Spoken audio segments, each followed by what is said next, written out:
ദീപകിൻ്റെയും അതുപോലെ തന്നെ നടി അപർണയുടെയും വിവാഹമായിരുന്നു ഇന്ന്. ഗുരുവായൂർ അമ്പലത്തിൽ വെച്ചായിരുന്നു താലിക്കെട്ട്. താലിക്കെട്ടിന് ശേഷം വിവാഹ സൽക്കരണത്തിൽ ജിപിയും അതുപോലെ തന്നെ ഗോപികയും എത്തി. ഒരുപാട് താരങ്ങൾ എത്തിച്ചേർന്ന ഒരു വിവാഹം തന്നെയായിരുന്നു.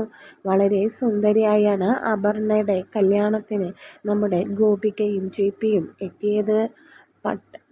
വയലറ്റ് കളർ സാരിയും എടുത്ത് വളരെ സുന്ദരിയായി ആണ് ഗോപിക എത്തിയത്.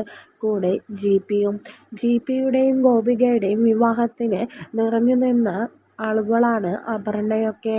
എന്തായാലും കല്യാണത്തിന് വളരെ സുന്ദരി സുശീലനുമായിട്ടാണ് ജിപിയും ഗോപികയും എത്തിയത്.